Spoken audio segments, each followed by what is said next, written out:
Scooby Dooby Doo. American icon, one of the longest lasting animated franchises of all time.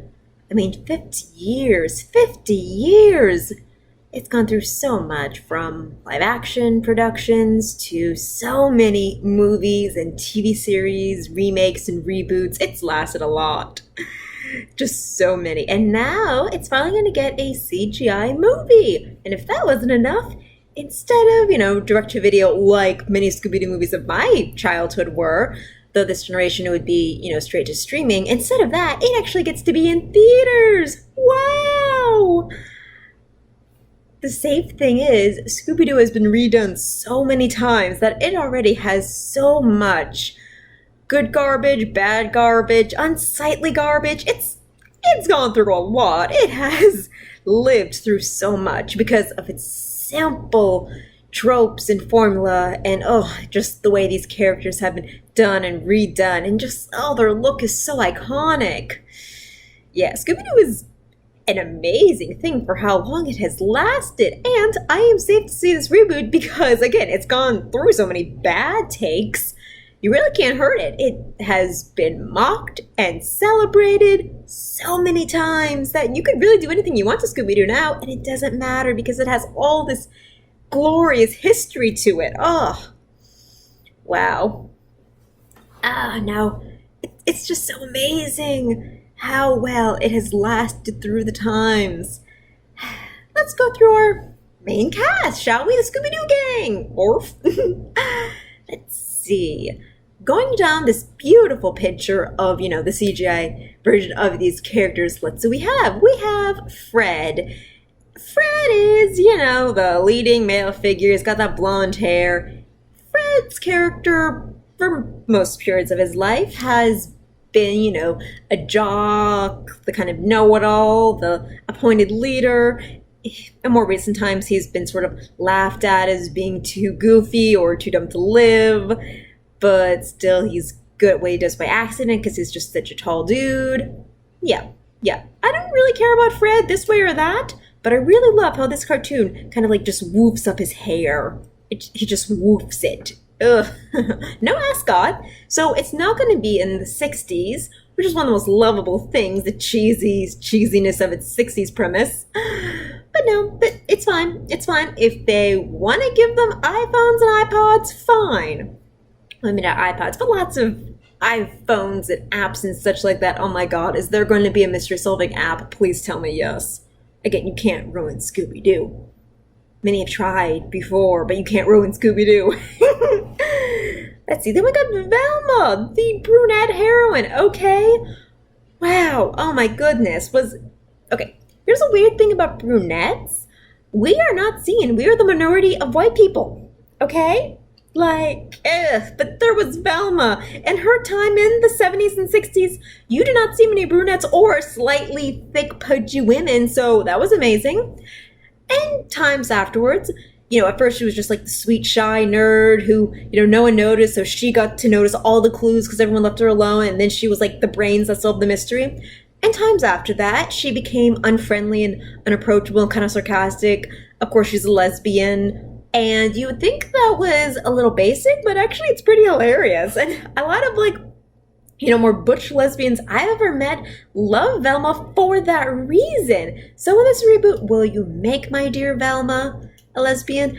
It'd be really cool if you did. I'm not gonna bet on it, but try to find a good in between of maybe her being that, the tired brunette or their sarcastic anti-hero. There's a lot of different ways you can play with Velma, but please make her good.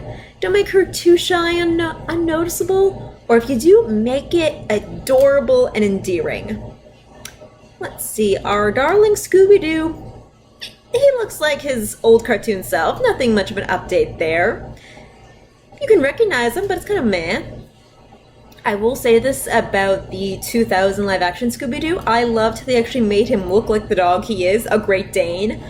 Great Danes are big and studly and fearsome, and that's what makes Scooby-Doo so funny, because he's a coward.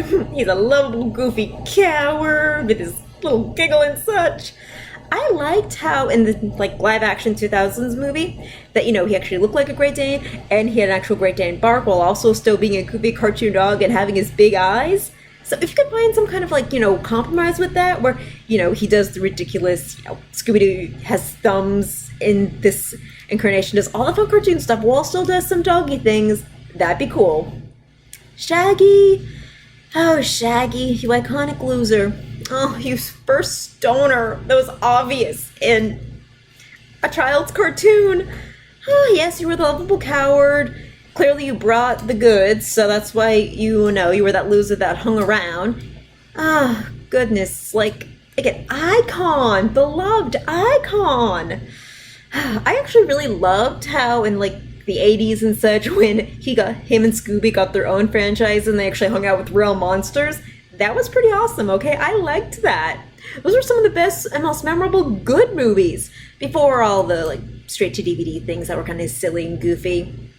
With an exception, of course, of Scooby Doo Return to Zombie Island, where they decided to make the monsters real. For all of Scooby and his gang's life, they always figured out the monsters weren't real. But in that one movie, they were.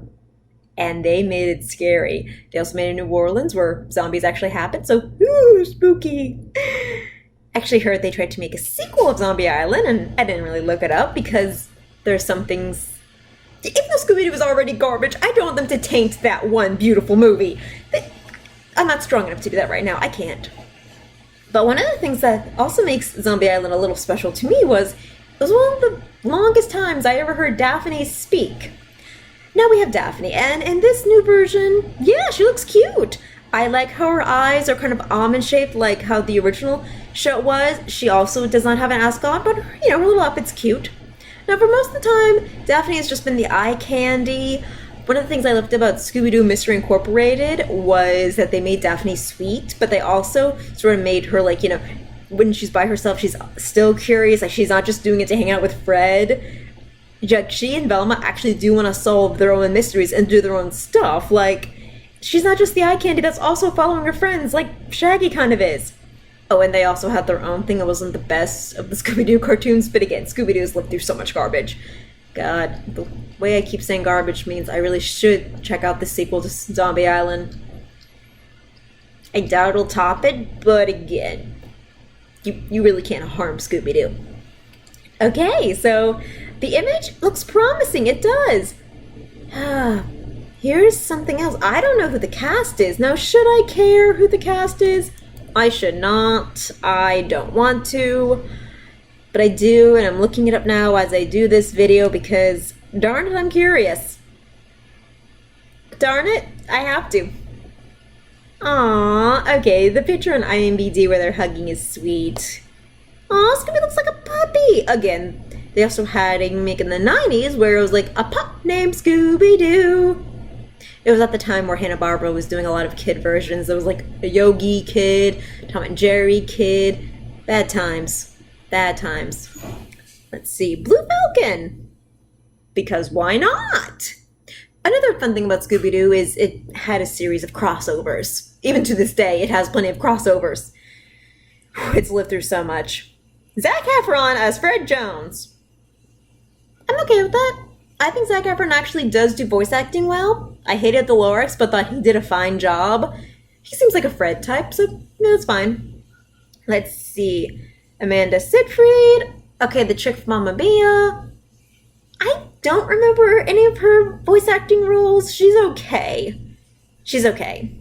Gina Rodriguez. Oh my god, she's gonna be Velma. Okay, I support that. Okay, no Velma.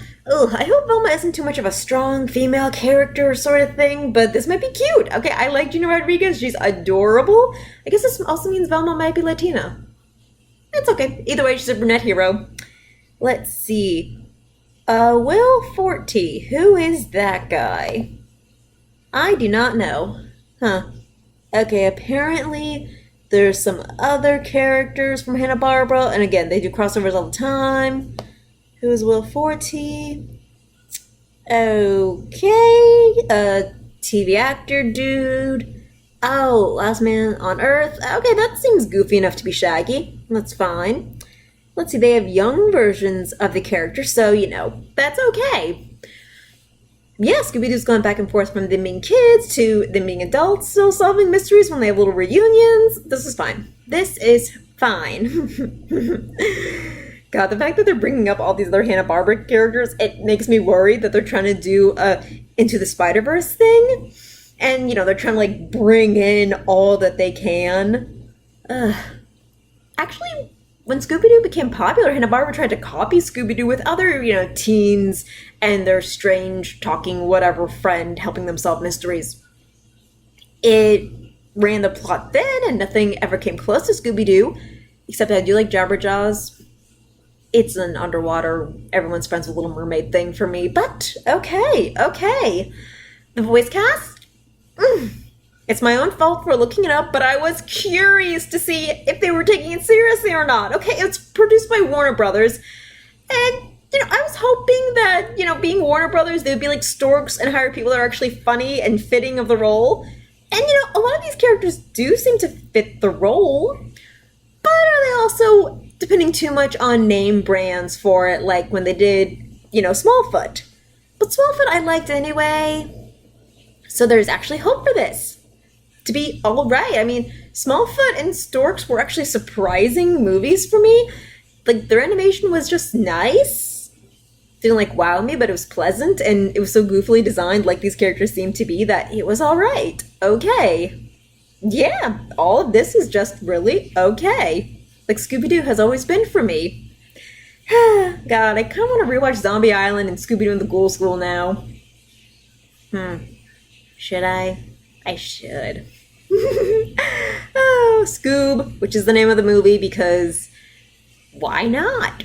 Just like Tangled and Frozen, it's gotta have funny verby titles. No. We wanted to keep it different than all the other Scooby-Doo titles, and you can only do so much. But no, it's all just okay. It's all okay. Scooby-Doo, you guys know who you are. You don't have to impress anybody. People are going to want to see you just for the nostalgia. I want to see you just because you're animated and nostalgia. So, yeah, you're easy. You're so easy. Thank you for being easy.